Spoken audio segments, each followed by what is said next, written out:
Hello दोस्तों, आप सभी का स्वागत है आपके अपने YouTube चैनल एग्जाम नॉलेज में। तो चलिए आज हम बात करते हैं, यानी कि आज हमारी एक जो नई श्रृंखला है उसकी शुरुआत होने जा रही है। ठीक, तो ये जो हमारी श्रृंखला है ये हमारा जो पूर्वालोकन की जो बुक आती है, ठीक है, उसकी हम शुरुआत करने जा रहे हैं। तो पूर्वालोकन की अगर हम बात करते हैं, जो हमारा सब्जेक्ट होगा वो होगा भारतीय राज व्यवस्था एवं शासन। ठीक है, तो इस श्रृंखला की जो है हम शुरुआत करने जा रहे हैं। तो पूर्वालोकन जो बुक है ये कुल मिला के अभी तक जितने सारे एग्ज़ाम हुए हैं, ये यूपीएससी, यूपी पीसीएस या अदर स्टेट के जो भी बीपीएससी, एमपीपीसीएस, मतलब जितने भी एग्ज़ाम हुए हैं स्टेट सेंट्रल गवर्नमेंट के या एसएससी के जो भी एग्ज़ाम हुए हैं, उनके रिलेटेड जो ये हमारी क्लास है, ये एक श्रृंखला की जो स्टार्ट करने जा रही है, बहुत ही महत्वपूर्ण है। तो इसमें हम आपको बताएंगे, पूरा सिलेबस कवर करेंगे कि भारतीय राज व्यवस्था और शासन में कैसे क्वेश्चन आए हैं और क्या क्या इनका महत्वपूर्ण है, कौन से आर्टिकल हमारे किस काम आते हैं। तो वो सारी जानकारी जो है आपको हमारा जो एक प्लेटफॉर्म है एग्जाम नॉलेज, उसके माध्यम से आपको सारा सब कुछ मिलेगा फ्री ऑफ कॉस्ट, जहाँ कहीं भी आपको जाने की ज़रूरत नहीं है। तो ये हमारी जो आज होगी ये पहली क्लास है। तो प्लीज़ आप लोगों से रिक्वेस्ट है कि आप हमारे साथ शुरू से लेकर लास्ट तक जरूर बने रहिए और अपने दोस्तों को भी शेयर करिए। ठीक है, तो हम शुरुआत करते हैं आज, जैसे कि भारतीय राज व्यवस्था एवं शासन, ये हमारा जो है ये पूर्वालोकन की जो हमारी बुक है उसके माध्यम से हम पढ़ाने का पूरा जो है प्रयास करेंगे। ठीक है, तो टॉपिक की अगर हम बात करते हैं तो वो है हमारा भारत का संवैधानिक विकास। ठीक, तो हम आज पढ़ेंगे भारत का संवैधानिक विकास जो है, वो भारत का संवैधानिक विकास जो है वो कैसे हुआ है। ठीक है, तो उसके बारे में हम आज क्या है बात करेंगे। ठीक है, तो भारत के संवैधानिक के विकास की अगर हम बात करते हैं तो भारत का जो संवैधानिक विकास है वो हुआ जैसे कि ईस्ट इंडिया कंपनी के शासन हेतु पारित जो है वो ब्रिटिश संसदीय अधिनियम। ठीक, तो ईस्ट इंडिया कंपनी का जब शासन था तो उस समय ब्रिटिश संसदीय अधिनियम जो था वो लागू था। ठीक, तो ब्रिटिश संसदीय अधिनियम जो था वो 1773 से 1853 तक था। ठीक है, 1773 से 1853 तक। ठीक, अब क्या है कि ब्रिटिश ताज के शासनाधीन भारत अधिनियम बना। ठीक, यानी कि ब्रिटिश काल का जब शासन था हमारे देश में, तो उस समय जो शासनाधीन जो भारत का जो अधिनियम था वो था 1858 से 1947 तक। ठीक है, तो ईस्ट इंडिया कंपनी का जो शासन था वो 1773 से 1853 तक उसने क्या है ईस्ट इंडिया कंपनी ने ब्रिटिश संसदीय अधिनियम जो है वो अपनाया। उसके बाद फिर ब्रिटिश का जब राज हुआ, ब्रिटिश ताज के शासनाधीन पर फिर भारत अधिनियम 1858 से 1947 तक रहा। ठीक, तो इस तरह जो है वो एक कंपनी के शासन हेतु जो है वो शासनाधीन जो है एक अधिनियम जो है वो चलता रहा। ठीक, तो हम जैसे कि बात करते हैं कंपनी के शासन हेतु पारित अधिनियम, जैसे कि हम देखते हैं हमारा जो रेगुलेटिंग एक्ट है। ठीक, तो हम जो रेगुलेटिंग एक्ट है वो कई हैं, लेकिन हम जैसे कि बात करते हैं अभी जो हमारा रेगुलेटिंग एक्ट है। ठीक है, रेगुलेटिंग एक्ट की बात करते हैं, जैसे 1773 का हमारा जो रेगुलेटिंग एक्ट है। ठीक, तो 1773 के अगर हम रेगुलेटिंग एक्ट की बात करते हैं तो ब्रिटिश संसद के 1773 के रेगुलेटिंग एक्ट, ठीक है, ब्रिटिश संसद के 1773 के रेगुलेटिंग एक्ट के द्वारा बंगाल के गवर्नर को क्या है बंगाल गवर्नर जनरल का पद जो है वो नाम दिया गया था। ठीक, यानी कि जब ब्रिटिश संसद 1773 में जब रेगुलेटिंग एक्ट जब पारित हुआ तो जो बंगाल का गवर्नर था, ठीक, तो बंगाल के गवर्नर का जो एक पद नाम दिया गया था वो दिया गया था बंगाल का गवर्नर जनरल पद नाम जो है वो क्या है दिया था। तो उसकी सहायता के लिए क्या है कि उसकी सहायता के लिए 4 सदस्यीय कार्य परिषद का जो है वो क्या है गठन किया गया था, जिनका कार्यकाल जो है 5 वर्ष जो है क्या है रखा गया था। ठीक, यानी कि जब बंगाल गवर्नर जनरल पद का जब नाम दिया गया था तो उसकी सहायता के लिए जो है अन्य 4 सदस्यीय कार्यकारी जो परिषद का क्या है उसका गठन किया गया था, यानी कि उनका जो कार्यकाल था वो कितने वर्ष का था, वो टोटल था 5 वर्ष का। ठीक, तो अब इस एक्ट के अनुसार अगर हम बात करते हैं तो वारेन हेस्टिंग जो था वो बंगाल का प्रथम गवर्नर जनरल बना। ठीक, यानी कि जब हमारा रेगुलेटिंग एक्ट जो 1773 जब लागू हुआ, ठीक है, तो उस समय जो बंगाल का जो प्रथम गवर्नर था वह था वारेन हेस्टिंग। तो वारेन हेस्टिंग जो था वो बंगाल का प्रथम गवर्नर जनरल जो वो बना। ठीक, तो फ्रांसीसी और क्लेवेरिंग मॉन्सन और बारबेल परिषद के जो सदस्य हैं वो क्या है, नियुक्त किए। ठीक, यानी कि फ्रांसीसी जो थे वो क्लेवेरिंग मॉन्सन और वो बारबेल परिषद के क्या है वो सदस्य जो है वो क्या है, नियुक्त हुए। ठीक है, तो अब इसमें जैसे कि परिषद एवं गवर्नर जनरल को क्या है, बंगाल में फोर्ट विलियम प्रेसिडेंसी के सैनिक एवं असैनिक शासन का जो है वो क्या है, अधिकार दिया गया था। उन्हें प्रमुख मामले जैसे कि विदेशी मामले हो गए, ठीक, उन्हें विदेशी मामले से विदेशी नीति, मद्रास और बम्बई के प्रेसिडेंसियों का क्या अधीक्षण भी उनको क्या करने का जो है वो क्या है, अधिकार दिया गया था। ठीक है, तो अब इसी की अब जैसे कि बात करते हैं इसी के तहत जब जैसे कि इसी के तहत बात करते हैं जो कोलकाता में 1774 में एक उच्चतम न्यायालय, ठीक है, यानी कि रेगुलेटिंग एक्ट जो था हमारा 1773, उसी के अधीन जो है कोलकाता में 1774 में एक उच्चतम न्यायालय यानी कि सुप्रीम कोर्ट की क्या है स्थापना की गई। ठीक, जिसमें एक क्या है मुख्य न्यायाधीश, ठीक, यानी कि एक मुख्य न्यायाधीश और 3 अन्य न्यायाधीश जो है वो क्या है इसमें रखे गए। ठीक, यानी कि एक मुख्य न्यायाधीश और 3 उसके सहायक न्यायाधीश यानी कि 3 अन्य न्यायाधीश जो है वो क्या है उनको पद में सर्जित किया गया। ठीक है, तो कंपनी के कर्मचारियों को निजी व्यापार करने तथा भारतीयों से उपहार लेने पर क्या है प्रतिबंधित किया गया। ठीक, यानी कि जो कंपनी के जो कर्मचारी थे उनको क्या है निजी व्यापार करने के लिए रोका गया था। ठीक, कि वो निजी व्यापार नहीं करेंगे, और जो भारतीय लोग थे तो भारतीय लोगों से कोई भी उपहार जो है वो नहीं ले सकते, यानी कि उस चीज के लिए क्या हमको प्रतिबंधित किया गया था। ठीक है, अब हम बात करते हैं जैसे कि हमारा जो था पिट्स इंडिया एक्ट। ठीक है, तो पिट्स इंडिया एक्ट की अगर हम बात करते हैं तो वो हमारा पिट्स इंडिया एक्ट जो है वो हमारा है 1784। ठीक, तो पिट्स इंडिया एक्ट की अगर हम बात करते हैं तो पिट्स इंडिया एक्ट जो था वो 1784 द्वारा कंपनी के राजनीतिक एवं व्यापारिक कार्यों का जो है एक प्रतिकरण जो है वो क्या है माना जाता है। ठीक, तो पिट्स इंडिया की अगर बात करें तो पिट्स इंडिया जो हम एक्ट जो लागू हुआ था वो ज़्यादातर राजनीतिक और व्यापारिक कार्यों का एक प्रतिकरण जो है क्या है वो माना गया था। ठीक, तो कंपनी के व्यापारिक मामलों में अधीक्षण को अनुमति और निदेशक मंडल को दी गई, जबकि राजनीतिक मामलों प्रबंधन हेतु नियंत्रण बोर्ड यानी कि बोर्ड ऑफ कंट्रोल का जो है क्या है पिट्स इंडिया गठन के साथ जो है बोर्ड ऑफ कंट्रोल का क्या है वो क्या है गठन किया गया था। ठीक, तो ये गठन इसलिए किया गया था कि जैसे कि राजनीतिक मामले, ठीक है, और मामलों का प्रबंधन है तो एक कंट्रोल बोर्ड ऑफ क्या है नियंत्रण जो है वो रखा गया, यानी कि जो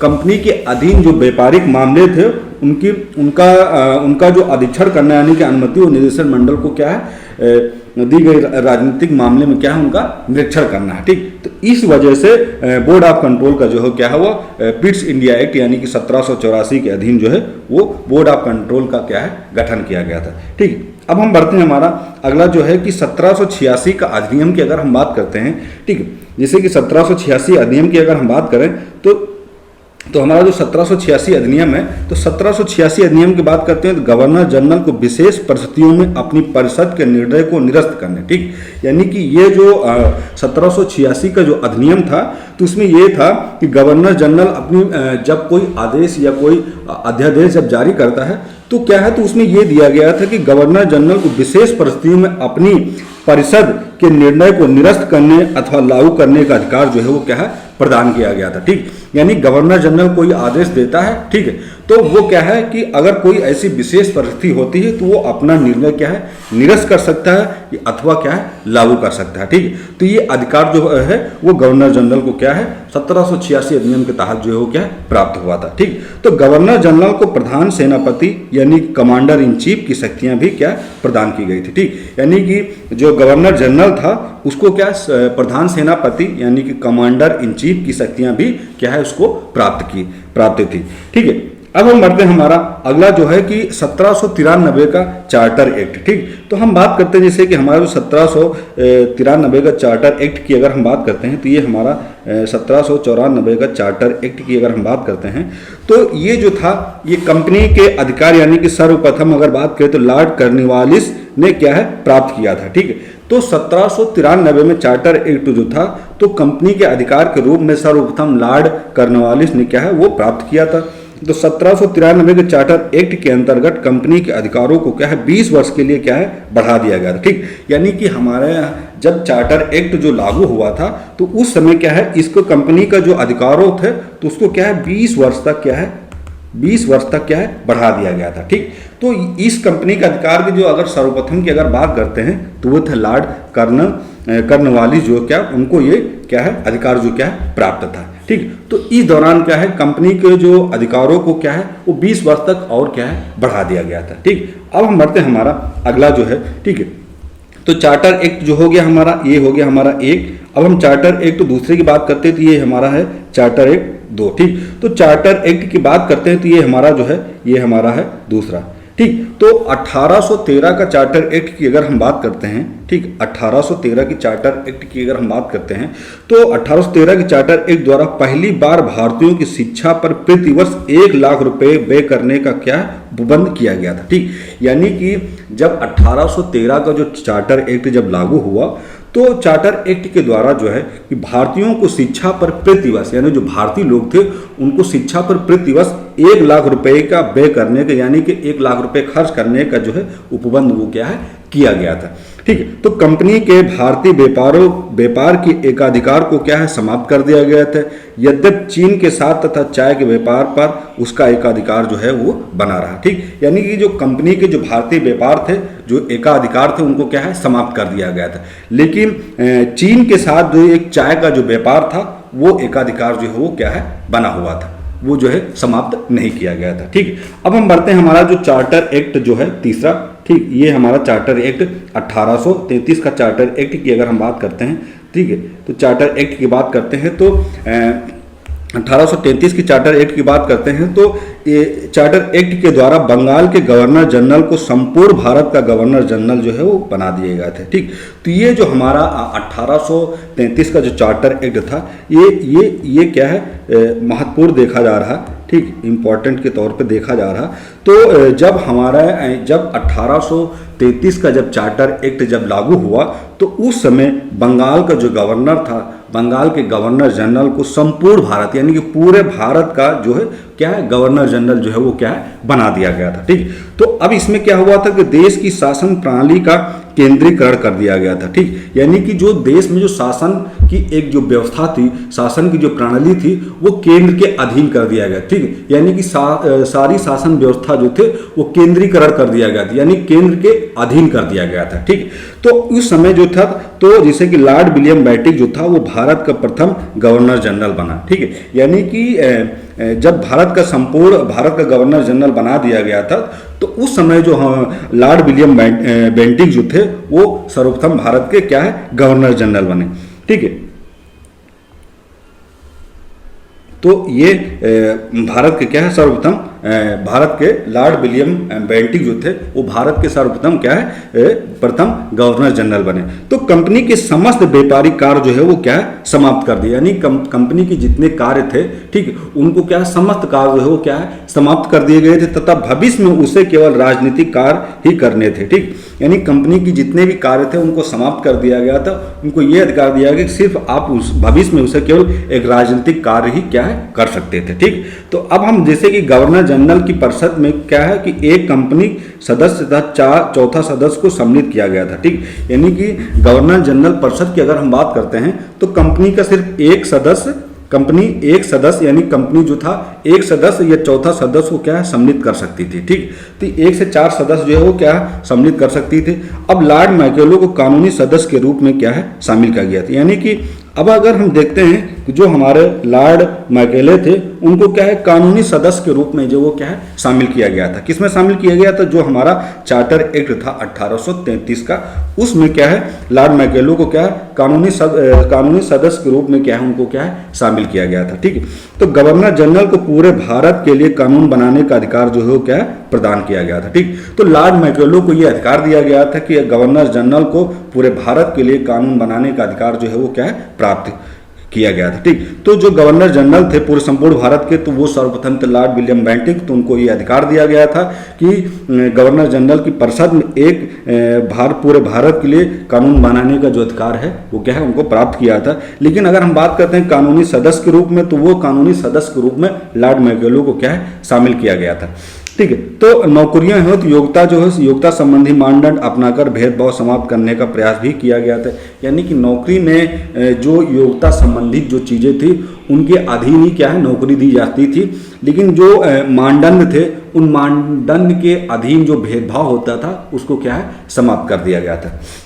ठीक, अब हम बढ़ते हैं हमारा चार्टर एक्ट की बात करते हैं। तो ये हमारा हो गया चार्टर नंबर 4। ठीक, तो 1853 की चार्टर एक्ट की अगर हम बात करते हैं तो इसमें क्या है, क्या क्या जो है वो देखते हैं। तो 1853 के चार्टर एक्ट द्वारा विधायी शक्तियों को जो पालिका शक्तियों के पृथक करने की व्यवस्था की गई। ठीक, यानी कि हमारी जो विधायी शक्तियां थी, उन विधायी शक्तियों क्या है, कार्यपालिका शक्तियों के पृथक करने की जो क्या है, व्यवस्था जो की गई थी। तो अब क्या है, विधि निर्माण हेतु गवर्नर जनरल की विधायी परिषद की स्थापना की गई, जिससे आगे चलकर भारतीय यानी केंद्रीय विधान परिषद जो है वो कहा गया। ठीक, यानी कि भारतीय परिषद को देखा जाए तो वो क्या है, केंद्रीय विधान परिषद जो है वो क्या है, कहा गया था। ठीक है,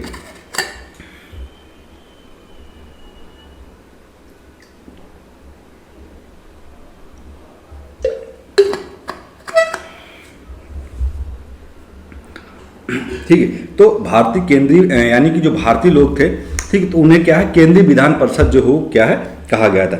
अब इसमें यह प्रावधान दिया था कि सिविल सेवकों की भर्ती एवं चयन हेतु खुली प्रतियोगिता प्रणाली का जो क्या है, शुभारंभ किया गया था। ठीक, यानी कि जो सिविल सेवा की जो भर्तियां होती थी, उस भर्ती के लिए एक खुली प्रतियोगिता प्रणाली का जो क्या है, संबंध जो है, शुभारंभ जो है वो क्या किया गया था। ठीक है, अब हम एमसीक्यू की बात करते हैं। ठीक है, तो अगर हम बात करते हैं जैसे कि इसमें दिया है कि निम्नलिखित में से किस अधिनियम में कोलकाता में सर्वोच्च न्यायालय की स्थापना का जो है वो प्रावधान जो है वो किया गया था। ठीक, तो इसमें जैसे कि ऑप्शन जो है, इसमें टोटल क्या है, 4 ऑप्शन है। ठीक, तो हमें ये क्या है, मैं इसमें सही ऑप्शन देखना। तो ये जो होगा हमारा ऑप्शन नंबर, हमारा जो ए होगा, ये होगा हमारा ऑप्शन नंबर ए। तो रेगुलेटिंग एक्ट 1773 के द्वारा, ठीक है, 1773 के द्वारा कोलकाता में सर्वोच्च न्यायालय की जो है वो क्या है, स्थापना की गई थी। ठीक, तो ये क्या है, अगर हम बात करते हैं तो 1773 में जो है वो कोलकाता में सर्वोच्च न्यायालय की सर्वप्रथम क्या स्थापना की गई थी। और ये जो है यूपीपीसीएस का जो मेंस था, उसमें ये क्वेश्चन जो है आया हुआ था। ठीक है, 2010 में। ठीक, कब, 2010 में यूपीपीसीएस मेंस में ये क्वेश्चन जो है आया हुआ था। ठीक है, तो हम जैसे कि बात करते हैं कि 1773 के रेगुलेटिंग एक्ट में कोलकाता में सर्वोच्च न्यायालय की स्थापना का जो है वो क्या है, प्रावधान जो है वो क्या है, किया गया था, जिसकी स्थापना 1774 में सर एलिजा एम्पे इसके प्रथम मुख्य न्यायाधीश थे। ठीक, तो इसकी जो स्थापना हुई थी वो हुई थी 1774 में। ठीक, कब हुई थी, 1774 में। और जो सर एलिजा एम्पे जो थे वो इसके सर्वप्रथम क्या है, मुख्य न्यायाधीश थे। ठीक, यानी कोलकाता में सर्वोच्च न्यायालय की जो स्थापना हुई थी, उस स्थापना में सर्वप्रथम अगर हम प्रथम मुख्य न्यायाधीश की बात करते हैं तो वो थे सर एलिजा एम्पे जो थे, उसके प्रथम मुख्य न्यायाधीश जो थे वो थे।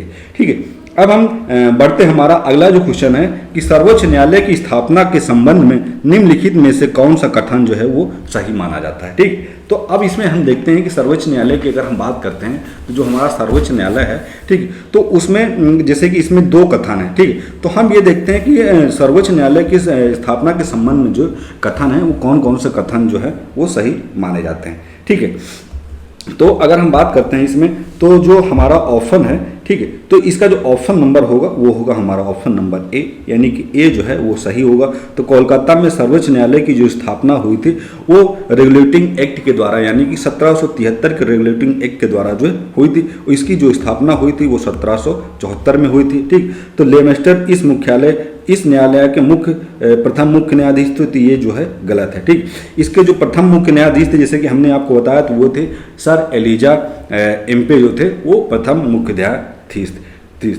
जो थे।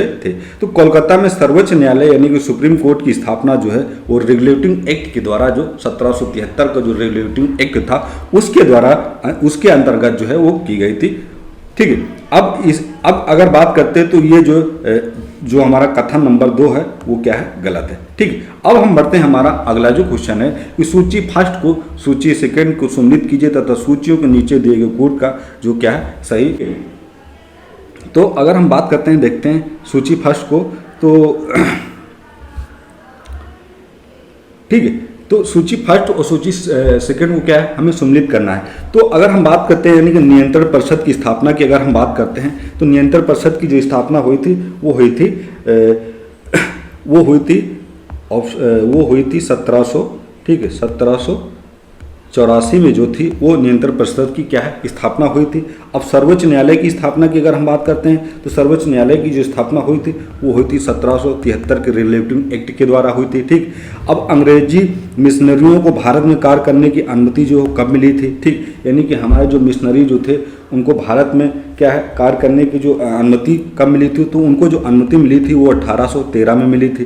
ठीक है, अब हम बात करते हैं जैसे गवर्नर जनरल की परिषद कानूनी सदस्य की नियुक्ति की अगर हम बात करते हैं, ठीक, तो इसकी नियुक्ति की बात करते हैं तो ये जो हुई थी 1833 में। ठीक है, क्या हुई थी, 1833 में। ठीक है, तो जैसे कि बात करते हैं जो हमारा पहला है, तो ये जो हमारा है, ये क्वेश्चन नंबर जो हमारा यानी कि इसका जो होगा ए होगा और इसका जो होगा वो होगा बी होगा। ठीक है, इसका इन दोनों का अगर बात करते हैं तो ये जो होगा यानी कि ऑप्शन नंबर हम देखें, इसका जो सही आंसर होगा वो होगा हमारा जो होगा ऑप्शन नंबर जो बी है वो सही होगा। ठीक है, तो अगर हम बात करते हैं नियामक, तो नियामक अधिनियम जो था वो रिलेटिव एक्ट की 1773 के सर्वोच्च न्यायालय सुप्रीम कोर्ट की जो है वो क्या है, स्थापना हुई थी। ठीक, तो पीट्स भारतीय अधिनियम की अगर हम बात करते हैं, पीट्स भारतीय अधिनियम की बात करते हैं, तो वो जो अधिनियम था 1784 के नियंत्रण परिषद ने बोर्ड ऑफ कंट्रोल की स्थापना के द्वारा जो है वो क्या किया गया था। तो अब जैसे कि चार्टेड अधिनियम जो था, वो चार्टेड अधिनियम जो था वो 1813 के अंग्रेजी मिशनरियों को जो था भारत में कार्य करने की जो क्या है अनुमति जो है वो चार्टर अधिनियम 1813 के द्वारा जो है वो क्या दी गई थी। अब इससे की बात करते हैं हमारा जो चार्टर अधिनियम जो था हमारा सेकंड 1833 का, जो 1833 तो गवर्नर जनरल की परिषद में जो था कानूनी सदस्य की नियुक्ति का जो हो क्या है प्रावधान किया गया था। ठीक, तो हमारा जो 1833 का जो चार्टर एक्ट था उसमें क्या है गवर्नर जनरल की परिषद में क्या है एक कानूनी सदस्य क्या है शामिल किया गया था, जैसे कि हमने उनका बता रखा आगे कि इस कानूनी सदस्य जो थे वो कौन से थे। ठीक है, अब हम बढ़ते हैं हमारा अगला जो क्वेश्चन है कि निम्नलिखित में से किससे भारत में अंग्रेजी शिक्षा की जो है वो क्या है नींव पड़ी। ठीक है, तो भारत में अगर हम अंग्रेजी शिक्षा की नींव की अगर हम बात करते हैं, ठीक है, भारत में अगर हम अंग्रेजी शिक्षा की नींव की बात करते हैं तो ऑप्शन इसमें क्या है, टोटल ऑप्शन की अगर हम बात करते हैं तो इसमें ऑप्शन जो है टोटल 4 ऑप्शन है। तो लेकिन अगर हम सही आंसर की बात करते हैं तो वो हो जाएगा हमारा ऑप्शन नंबर जो होगा वो होगा हमारा ऑप्शन नंबर डी। ठीक है, तो अंग्रेजी शिक्षा की नींव जो पड़ी वो 1813 के चार्टर एक्ट के द्वारा। ठीक, अब general committee of public instruction जो तो 1823 के द्वारा। अब प्रत्यवाद एवं अंगलवाद का जो विवाद हुआ था। ठीक, तो कुल मिला के अगर हम देखें तो ऑप्शन नंबर हमारा जो डी है, ठीक है, ऑप्शन नंबर जो हमारा डी है वो क्या है सही है। ठीक है, तो ईस्ट इंडिया कंपनी ने ओरिएंटल शिक्षा को प्रचलित और प्रणाली को हतोत्साहित किया तथा पश्चिमी शिक्षा और अंग्रेजी भाषा को क्या है बढ़ावा दिया। ठीक, तो ईस्ट इंडिया कंपनी ने ये किया कि शिक्षा की जो एक प्रचलित प्रणाली है उसको क्या हतोत्साहित किया और पश्चिमी शिक्षा और अंग्रेजी भाषा को बढ़ावा क्या है उसको क्या है बढ़ावा दिया गया है। ठीक है, तो 1813 के चार्टर अधिनियम में भारत में शिक्षा के प्रसार हेतु प्रतिवर्ष 1 लाख रुपए का व्यय करने का जो वो क्या है प्रावधान जो किया गया था, जैसे कि हमने बताया। ठीक है, तो 1813 के चार्टर अधिनियम में भारत में शिक्षा के प्रसार हेतु प्रतिवर्ष 1 लाख रुपए खर्च करने का जो प्रावधान है वो क्या है किया गया था। ठीक, अब जैसे कि बात करते हैं कि 1823 में general committee of public instruction की गठन जो हुआ था।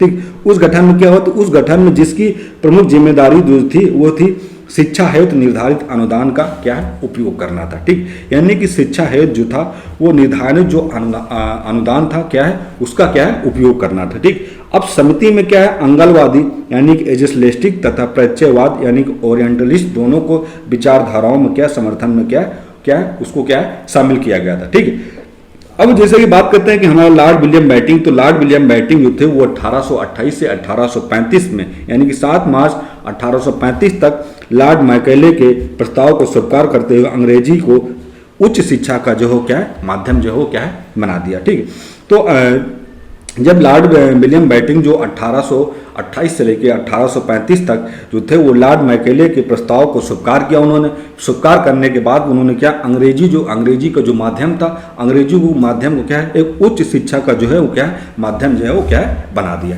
ठीक है, उच्च शिक्षा का जो माध्यम है वो बना दिया।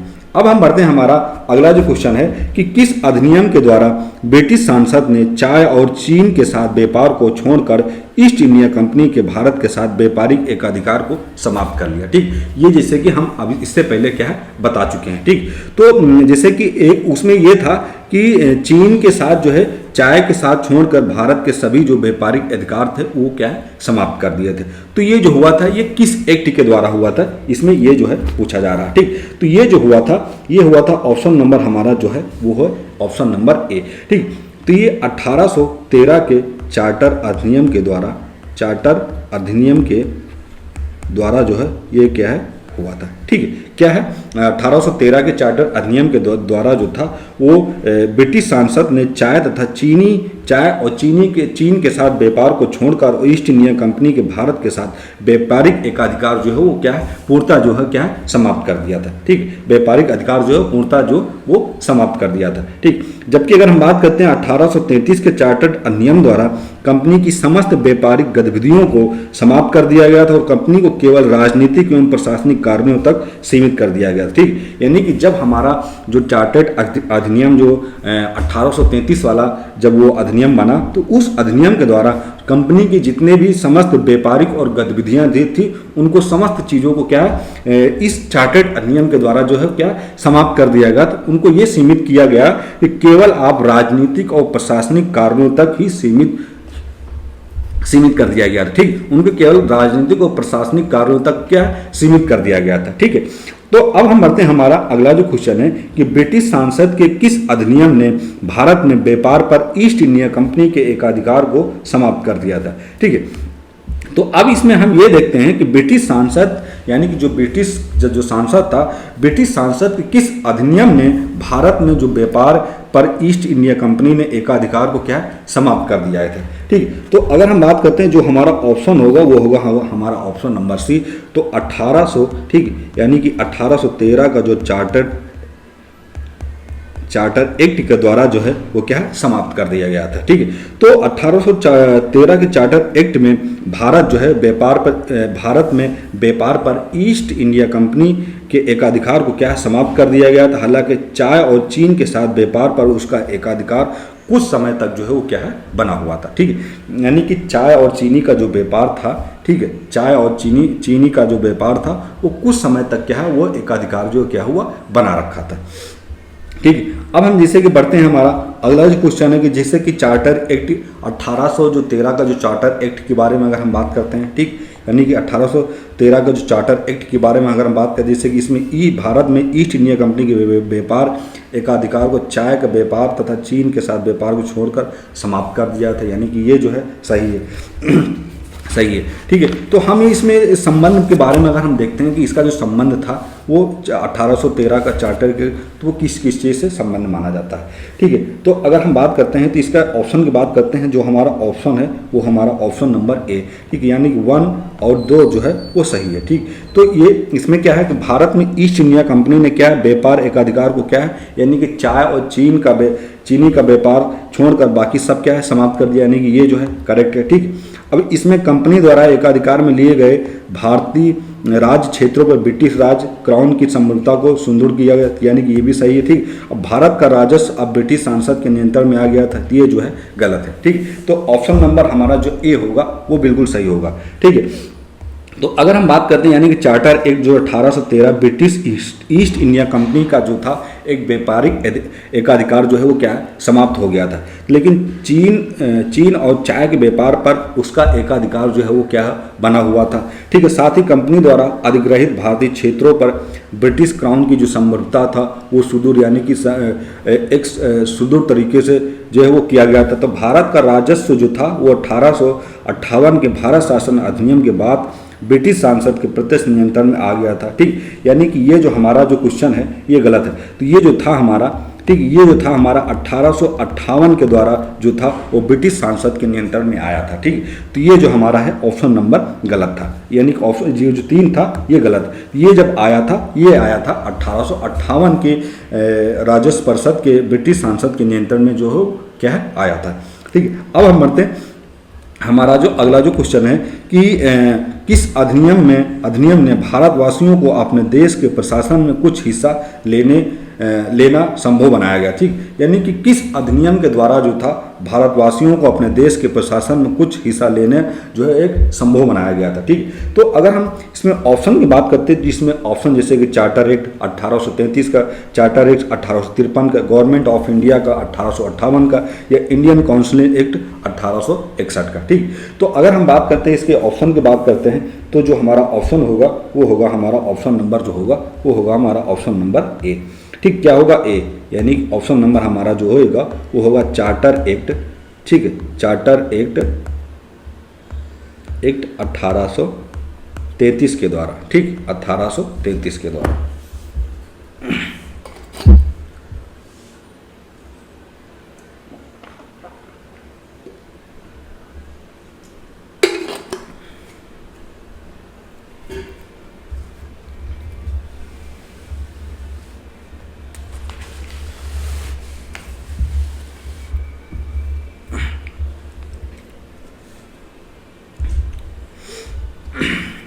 प्यास लग जाती है, गला सूखने लगता है।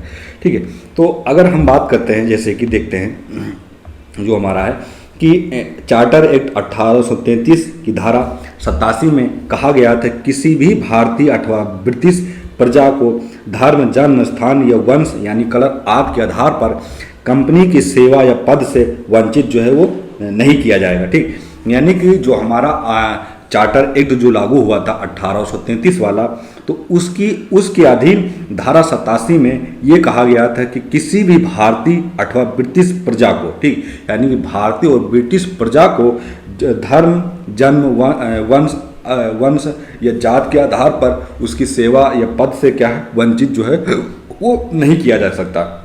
ठीक है, तो यह भारतीय प्रशासन में भागीदारी की दिशा में एक जो है क्या है महत्वपूर्ण जो है वो क्या है कदम जो है वो माना जाता था। ठीक है, तो अब हम बढ़ते हैं हमारा अगला जो है कि ब्रिटिश ताज के शासनाधीन पारित अधिनियम। ठीक, यानी कि जब ब्रिटिश का राज चल रहा था उस समय जो शासनाधीन जो अधिनियम जो है वो कौन कौन से अधिनियम जो है वो क्या है पारित किए गए। ठीक है, तो जैसे कि हम बात करते हैं, सबसे पहला जो ब्रिटिश के दौरान जब पहला जो अधिनियम पारित हुआ था वो हुआ था भारत शासन अधिनियम जो था 1858। ठीक है, जैसे कि अभी हम ये क्वेश्चन जो पढ़ें यहाँ पे, जैसे कि आप देखेंगे भारत का जो राजस्व था वो 1858 के ब्रिटिश सांसद के नियंत्रण में कब आया था, जब 1858 का अधिनियम जब क्या है पारित हुआ था।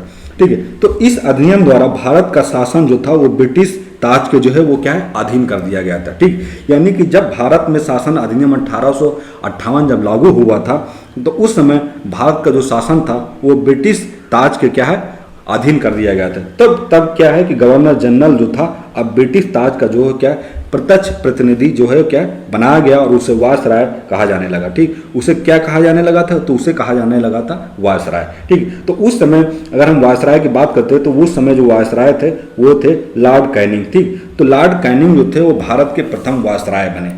ठीक है, कौन बने, तो लॉर्ड जो कैनिंग थे वो भारत के जो क्या है प्रथम वायसराय जो है वो बने। ठीक है, तो भारत के प्रथम जो वायसराय थे वो थे लॉर्ड कैनिंग।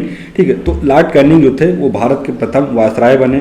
तो अब जैसे भारत के राजस्व सचिव की अगर हम बात करते हैं, secretary of state of India के पद का जो है वो क्या है सृजन किया गया है। मतलब 1858 का जो अधिनियम जब पारित था उसी समय क्या है secretary of state of India का पद जो है वो क्या भी सृजन यानी सृजित किया गया। तो उसकी सहायता के लिए क्या है कि 15 सदस्यीय परिषद का क्या है गठन किया गया। ठीक, तो भारत का राज्य सचिव जो था उसका गठन किया गया और उसकी सहायता करने के लिए ठीक है तो 15 सदस्य जो है वो परिषद में, उन 15 सदस्यों का भी क्या परिषद में क्या है उनका क्या है गठन किया गया था। ठीक, तो ये हो गया हमारा भारत शासन अधिनियम 1858। अब हम बढ़ते हैं हमारा अगला जो हमारा जो अधिनियम था। ठीक, अब हम जैसे कि बात करते हैं कि भारतीय परिषद अधिनियम 1861। ठीक, तो हम बात करें जैसे कि भारतीय परिषद अधिनियम की अगर हम बात करते हैं तो वो जो था 1861 की अगर हम बात करते हैं तो कानून के निर्माण की प्रक्रिया में भारतीय प्रतिनिधियों को शामिल करने की शुरुआत हुई। ठीक, यानी कि जब 1861 में भारतीय परिषद अधिनियम जब लागू हुआ तो उस समय कानून भारत में भारतीय प्रतिनिधियों को क्या है शामिल किया गया, यानी कानून के निर्माण में क्या है, जो कानून का निर्माण होना था उस कानून के निर्माण में भारतीय प्रतिनिधियों को क्या है शामिल करने की जो है एक शुरुआत हुई। ठीक, तो शुरुआत हुई तो जैसे कि मद्रास और बम्बई की प्रेसिडेंसियों को पुनः विधायी शक्तियाँ क्या है दी गई, यानी कि जब इसकी शुरुआत हुई तो जो मद्रास के लोग थे, जो मुंबई के लोग थे, उन प्रेसिडेंसियों को पुनः इस विधायी शक्ति में क्या है वो शामिल किया गया था। ठीक, तो वायसराय को आपातकाल में अध्यादेश जारी करने का अधिकार जो है वो दिया गया था। ठीक, यानी कि जो वायसराय थे उसको आपातकाल यानी इमरजेंसी के दौरान जो है अध्यादेश जारी करने की जो शक्ति है वो क्या अधिकार जो है वो क्या उसको दिया गया। ठीक, तो यह जो अध्यादेश था वो 6 माह तक प्रभावी रहेगा। ठीक, यानी कि अब हम जैसे पढ़ते हैं अब अभी जैसे कि आगे चल के बताएंगे जो इमरजेंसी होती तो इमरजेंसी कौन लागू करता है, किस आर्टिकल के द्वारा लागू होता, वो इमरजेंसी कब कब बढ़ाया जा सकता, कितने माह के लिए। ठीक, तो उसी तरह ये जो अध्यादेश था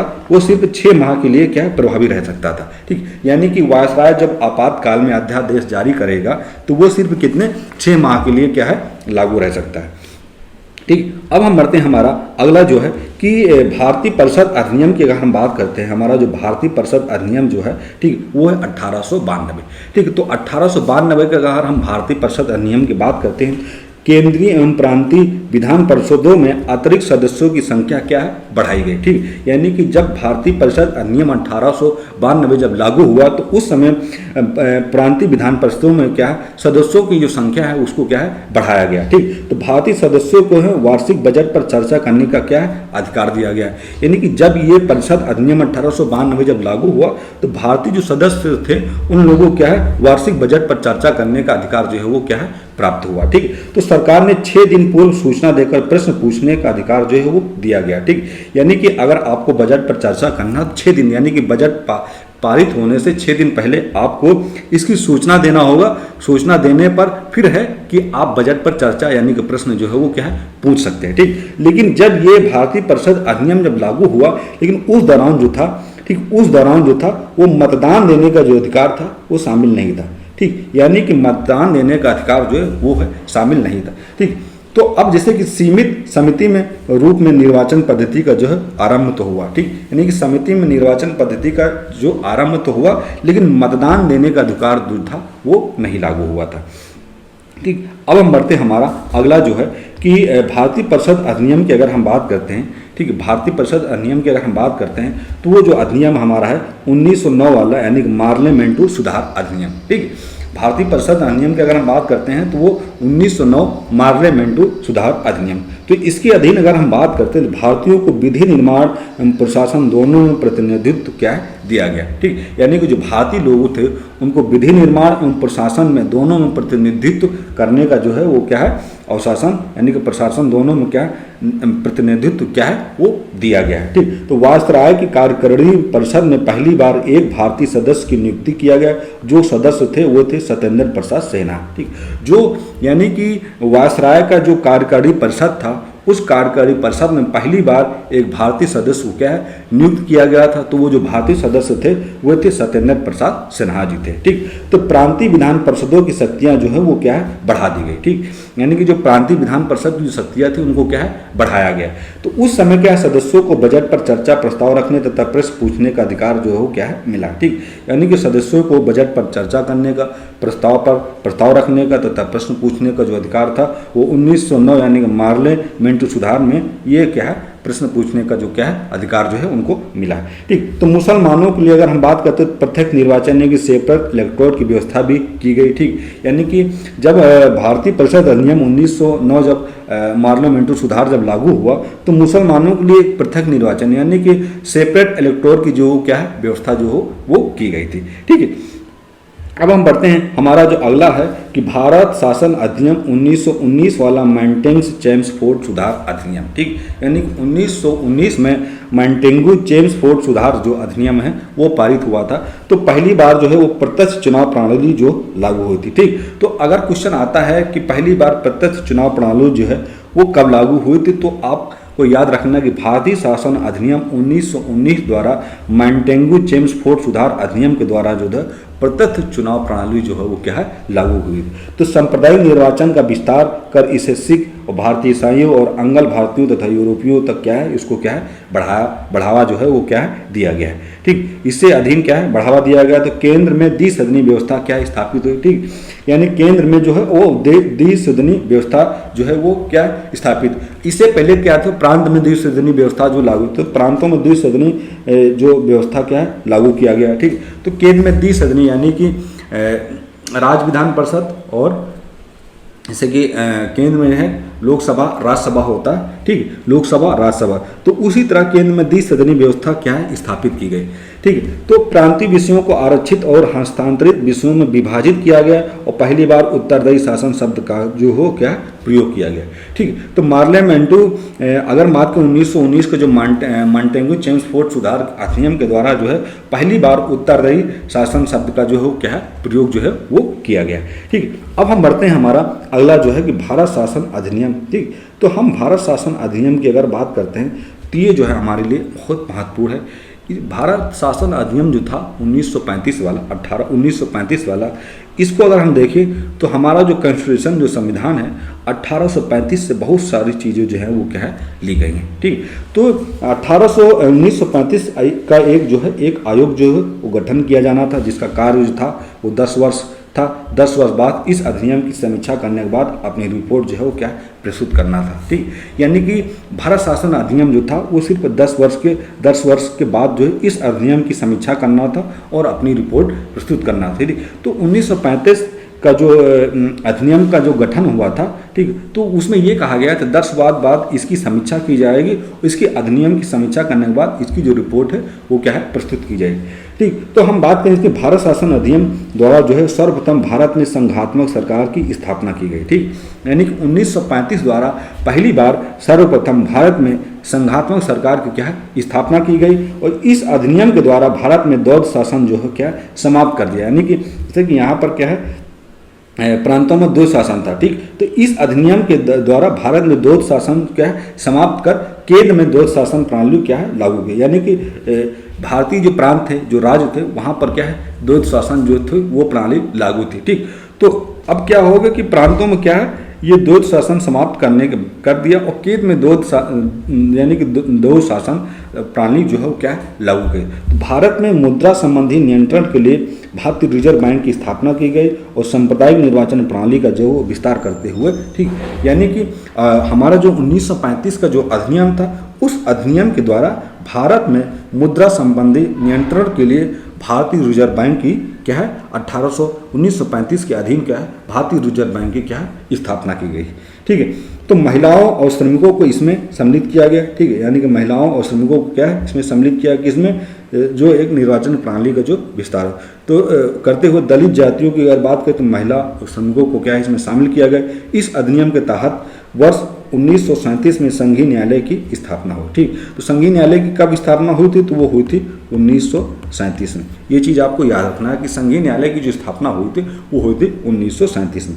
तो इस अधिनियम द्वारा बर्मा को ब्रिटिश भारत से क्या है अलग कर दिया गया, ठीक। तो 1935 अधिनियम के द्वारा जो है बर्मा को ब्रिटिश भारत से क्या है अलग कर दिया गया था तथा दो नए प्रांतों का, ठीक है, तथा दो नए प्रांतों को क्या है वो क्या है व्यवस्था की गई थी, ठीक। यानी कि जो दो नए प्रांत थे क्या उनकी क्या है द्विसदनीय व्यवस्था की गई थी, ठीक है।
ठीक है। तो यानी कि जब हमारा 1935 का जो शासन अधिनियम जब पारित हुआ तो उस समय क्या है, इस अधिनियम के द्वारा जो है बर्मा को क्या है ब्रिटिश भारत से क्या है अलग कर दिया गया।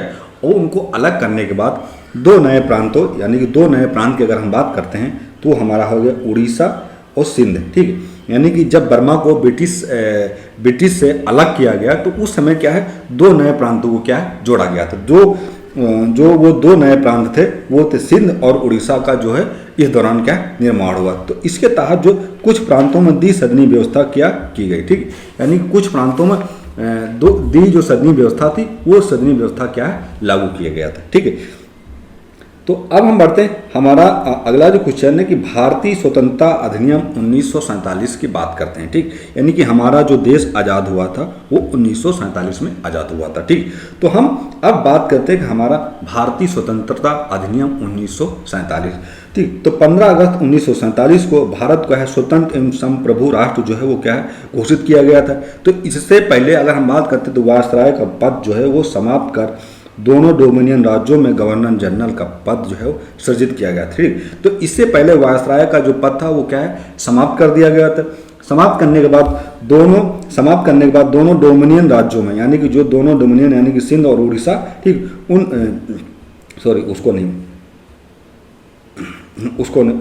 उसको बाद में बात करते हैं। ठीक, उस पर बाद में चर्चा करते हैं। ठीक, यानी कि दोनों डोमिनियन जो राज्य थे उन राज्यों में गवर्नर जनरल का पद जो है वो क्या है सृजित किया गया। ठीक, तो इसके अंतर्गत ब्रिटिश शाही उपाधि से भारत का सम्राट शब्द जो है वो क्या है समाप्त हो गया। ठीक, यानी कि अगर हम बात करते हैं तो ब्रिटिश में जो एक शाही उपाधि की जो चर्चा होती थी, ठीक है, तो जब हमारा भारतीय स्वतंत्रता अधिनियम 1947 जब देश आज़ाद हुआ तो इस अंतर्गत ब्रिटिश शाही उपाधि जो थी वो पूर्ण रूप से क्या है समाप्त हो गया था। ठीक है, क्या है समाप्त हो गया था। तो अब हम जैसे कि बात करते हैं कि भारतीय परिषद अधिनियम 1861 के संबंध में निम्न कथनों को पढ़कर क्या है हमें सही विकल्प चुनना है। ठीक है, क्या है हमें सही विकल्प चुनना है। ठीक है, तो इसमें हम ये देखते हैं जैसे कि इसमें टोटल जो हमारे ऑप्शन है वो 4 ऑप्शन है। ठीक है, तो हमें ये देखना है इसमें सही ऑप्शन जो है वो कौन सा है। ठीक है, तो अगर हम ऑप्शन की बात करते हैं जो हमारा ऑप्शन होगा वो होगा हमारा ऑप्शन नंबर बी। ठीक, यानी कि राइट आंसर जो होगा वो होगा हमारा बी। ठीक, तो अगर हम देखते हैं कि इस अधिनियम के फलस्वरूप गवर्नर जनरल कार्यपालिका परिषद में कुल सदस्यों की संख्या 7 हो गई थी, यानी कि ये गलत है। ठीक, विधि निर्माण कर अतिरिक्त सदस्यों की संख्या कम से कम 6 और अधिक से अधिक 12 की गई थी। तो ये जो है क्या है दूसरा जो है सही है। ठीक, अब प्रांतीय और केंद्रीय विषयों में किसी तरह का जो भेदभाव नहीं रखा गया था, यानी कि ये भी सही। तो हमारा जो ऑप्शन क्वेश्चन नंबर हमारा 2, 3 जो है ये सही है। ठीक, तो ऑप्शन नंबर जो हमारा बी है वो क्या है सही है। ठीक, तो अगर हम बात करते हैं हम कि भारतीय परिषद अधिनियम 61 के द्वारा अगर बात करते हैं 1861 के द्वारा अगर हम बात करते हैं तो भारत के गवर्नर जनरल की कार्यकारिणी परिषद को पोर्टफोलियो प्रणाली कार्य करने की वाली कैबिनेट में क्या है बदल दिया गया था। ठीक, तो इसमें क्या है राजस्व की अगर बात करें तो सैन्य, कानून, वित्त और गृह विभागों के प्रमुख रूप में 5 सदस्यों को शामिल किया गया था। तो 1874 में इसे 6 सदस्य, ठीक है, छठा सदस्य की अगर बात करते हैं तो वो हमारा था लोक निर्माण विभाग। ठीक, तो लोक निर्माण विभाग क्या है वो क्या है जोड़ा गया था। इस अधिनियम द्वारा विधायी कार्य हेतु अतिरिक्त सदस्यों की संख्या जो थी वो न्यूनतम कितनी थी 6। तो 6 जो थी, इसलिए हमारा जो ऑप्शन है वो हमारा ये जो सही है। ठीक है, ये सही। तो अधिकतम 6 से और अधिकतम 12 कर दी गई, जिन्हें गवर्नर जनरल द्वारा 2 वर्ष की अवधि है तो क्या है मनोनीत, यानी गवर्नर जनरल के द्वारा 2 वर्ष के लिए क्या है उनको क्या बढ़ा दिया गया था। ठीक, इसके अतिरिक्त अगर हम बात करते हैं कम से कम आधे यानी गैर सरकारी होना भी जरूरी था। इस अधिनियम के तहत केंद्रीय और प्रांतीय विषयों के बीच कोई भेदभाव जो है वो क्या है नहीं किया गया था। ठीक है, जो कोई भेदभाव जो है वो नहीं किया गया था। ठीक, अब हम देखते हैं हमारा अगला जो क्वेश्चन है कि भारतीय परिषद अधिनियम की अगर हम बात करते हैं भारतीय परिषद अधिनियम 1892 के संबंध में कि निम्न कथनों को पढ़कर जो है हमें सही विकल्प चुनना। ठीक, यानी कि हमारा जो ऑप्शन था भारतीय परिषद अधिनियम, तो उसकी अगर हम बात करते हैं चर्चा करते हैं। ठीक है, चर्चा करते हैं तो अगर हम देखें इसमें अगर हम देखें तो भारतीय परिषद अधिनियम 1892 जो था ब्रिटिश सांसद से पारित होने के बाद 20 जून 1892 को शाही स्वीकृति प्राप्त हुई। ठीक है, तो अगर हम बात करते हैं इसमें तो 20 जून को क्या है 20 जून 1892 यानी कि लागू हुआ। और कुल सदस्यों की अगर हम बात करते हैं, ठीक, इसमें लागू हुआ और शाही जो स्वीकृति थी क्या है, उसको क्या है, स्वीकृति प्राप्त हुई 3 फरवरी 1893 को लागू किया गया। इस प्रकार कथन एक, यानी कि इसमें अगर हम बात करते हैं तो ये जो लागू हुआ था, ठीक है, ये जब लागू हुआ था तो ये लागू हुआ था 1893, यानी कि ये जो है गलत है, ठीक। तो ये जो लागू हुआ था वो हुआ था 1893 में, ठीक। अब हम बढ़ते हैं, जैसे कि इस अधिनियम के द्वारा गवर्नर जनरल परिषद में विधायी कार्य हेतु अतिरिक्त सदस्यों की संख्या बढ़ाकर न्यूनतम क्या है 10 तथा अधिकतम क्या है 16 कर दी गई थी, ठीक। यानी कि न्यूनतम यानी कम से कम 10 और सबसे अधिक जो है 16 कर दी गई थी। तो इस अतिरिक्त सदस्यों के कम से कम आधे गैर सरकारी, यानी कि अगर 10 हैं तो 5 सरकारी होंगे, 5 गैर सरकारी होंगे। अगर 16 हैं तो 8 सरकारी होंगे और 8 गैर सरकारी होंगे।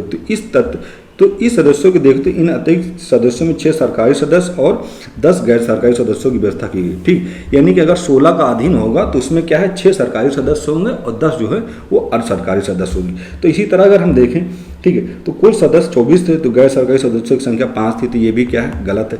तो गैर सरकारी सदस्य सरकारी सदस्य की जो संख्या थी वो थी 6, ठीक है।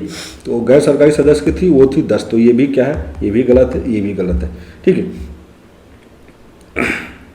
ये भी गलत, ठीक। अब इसे कि 1892 के अधिनियम के तहत सदस्यों को वार्षिक बजट पर बहस करने तथा सरकार से 6 दिन की पूर्व सूचना पर प्रश्न पूछने का अधिकार दिया गया, परंतु पूरक प्रश्न पूछने का अधिकार नहीं था, ठीक। अब इसमें क्या दिया है, इसमें दिया सदस्यों को पूरक प्रश्न पूछने का अधिकार जो है वो दिया गया, ठीक। तो ये भी क्या है गलत है, ठीक। तो कुल मिला के इसमें जो ऑप्शन है वो सारे गलत हैं, ठीक। तो पूरक प्रश्न पूछने का अधिकार जो है वो क्या है नहीं दिया गया था, ठीक है, नहीं दिया गया था, ठीक है, नहीं दिया गया था। इसमें क्या दिखा है, पूरक प्रश्न अधिकार दिया गया था, परंतु पूरक प्रश्न पूछने का अधिकार जो है वो क्या, मतलब पूर्व सूचना पर प्रश्न पूछने का, पूर्व सूचना पर पूछने का अधिकार दिया गया था, लेकिन परंतु पूरक प्रश्न पूछने का जो है अधिकार नहीं गया। तो इसमें क्या पूछा गया है, इसमें क्या है कि सदस्यों को पूरक प्रश्न पूछने का अधिकार दिया गया, तो ये है ऑप्शन गलत है, ठीक है।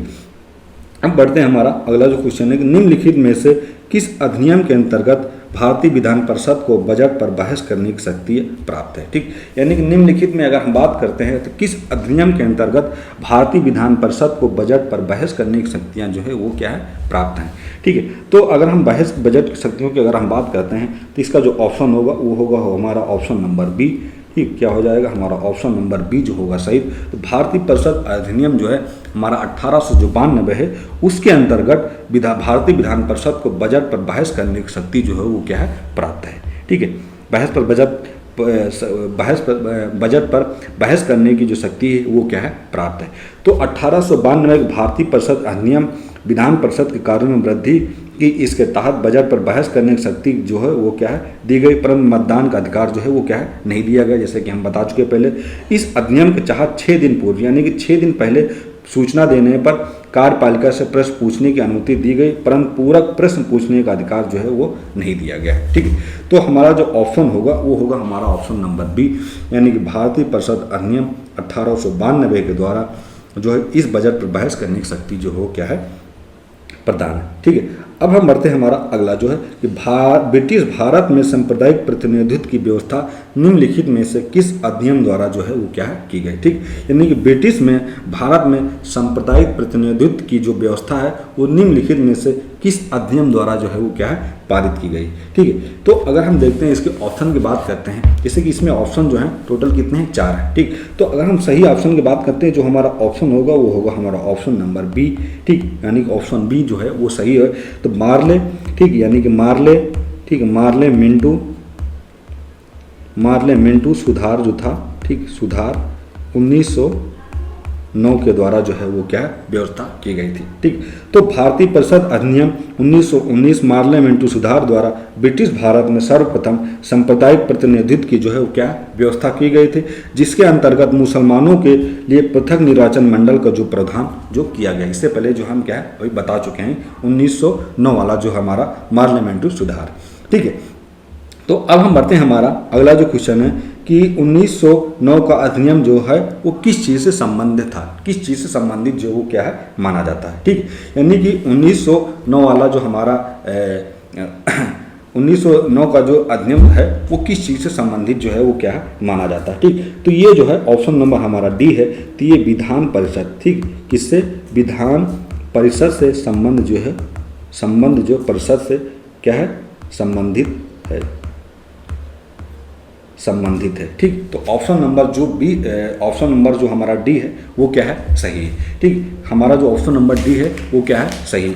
तो 1909 का जो अधिनियम था वो विधान परिषद से क्या है, संबंधित जो है वो क्या है, माना जाता है। ठीक है, अब हम बढ़ते हैं, हमारा अगला है कि निम्नलिखित में से किस एक अधिनियम द्वारा भारत में संघीय न्यायालय की स्थापना की है। ठीक, यानी कि इसमें जो ऑप्शन है वो टोटल 4 है, लेकिन इसमें यह पूछा जा रहा है किस एक अधिनियम द्वारा भारत में संघीय न्यायालय की जो स्थापना है वो की गई थी। ठीक, तो संघीय न्यायालय की स्थापना जो है वो की गई थी, तो इसमें ऑप्शन जो होगा हमारा वो होगा हमारा ऑप्शन नंबर बी। ठीक, क्या हो जाएगा हमारा ऑप्शन बी होगा वो करेक्ट होगा। तो भारत सरकार, ठीक है, भारत सरकार अधिनियम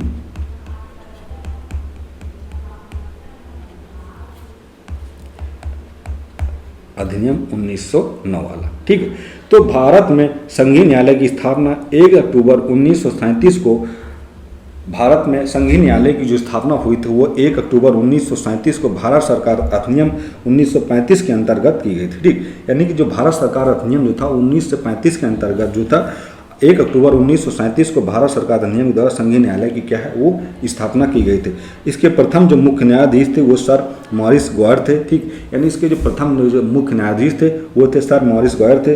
उपयुक्त अगर हम देखें तो भारत सरकार अधिनियम 1935 नहीं होने के कारण जो है विकल्प डी जो है वो सही है। ठीक, यानी कि जो हमारा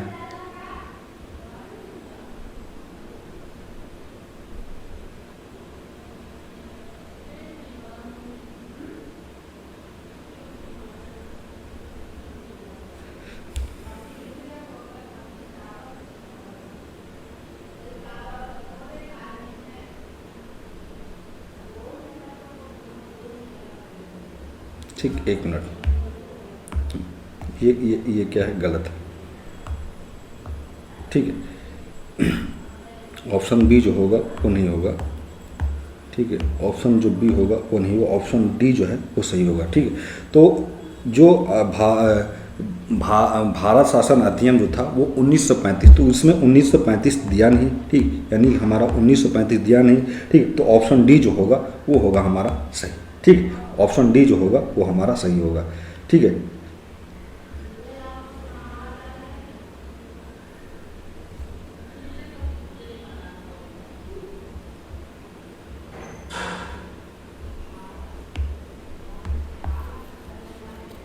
ये थोड़ा सा मिस्टेक हो गया है। ठीक है, ये थोड़ा सा मिस्टेक हो गया है। ठीक है, तो जो अधिनियम था वो भारत में संघीय न्यायालय की जो स्थापना हुई थी वो हुई थी 1935 के अधिनियम के द्वारा। ठीक, इसकी जो स्थापना हुई थी वो हुई थी 1 अक्टूबर। ठीक, यानी कि 1 अक्टूबर 1937 के द्वारा हुई थी। ठीक, तो ये क्या हुई थी, 1937 के द्वारा हुई थी। इसके जो प्रथम मुख्य न्यायाधीश थे वो थे सर मॉरिस गौर थे। ठीक, तो अगर हम देखते हैं तो उपयुक्त जो था इसमें ऑप्शन नहीं दे रखा था, इसलिए हम थोड़ा कंफ्यूज हो गए थे। तो भारत सरकार अधिनियम 1935 के अधीन जो है वो संघीय न्यायालय की जो स्थापना हुई थी वो 1 अक्टूबर 1937 को हुई थी। ठीक है, तो अब हम बढ़ते हैं हमारा अगला जो क्वेश्चन कि भारत का संघीय न्यायालय निम्नलिखित में से किस वर्ष में स्थापित किया गया था। ठीक, अब इसमें ये ऑप्शन क्या है, घुमा के दे रखा। ठीक, तो अगर हम देखें भारत का जो संघीय न्यायालय है वो निम्नलिखित में से किस वर्ष में स्थापित हुआ था। जैसे कि हमने बताया जो संघीय न्यायालय था वो 1 अक्टूबर 1937 को क्या है, स्थापित हुआ था। तो इसका जो ऑप्शन होगा वो होगा ऑप्शन नंबर हमारा बी। ठीक, यानी कि ऑप्शन बी जो होगा वो होगा 1937, वो होगा करेक्ट। ठीक, क्या होगा, करेक्ट होगा। ठीक, अब हम बढ़ते हैं हमारा अगला जो है कि केंद्र में द्वैध शासन किस अधिनियम के अंतर्गत स्थापित किया गया। यानी केंद्र में द्वैध शासन प्रणाली जो है वो क्या लागू हुई थी, तो किस शासन के अंतर्गत लागू हुई थी। ठीक, तो जैसे कि आप सबको पता है कि हमने इससे पहले जो क्या है बता रखे हैं कि जो हमारा भारत में द्वैध शासन प्रणाली जो थी वो ऑप्शन नंबर जो हमारा सी है तो वो है भारत। ठीक, भारत सरकार अधिनियम।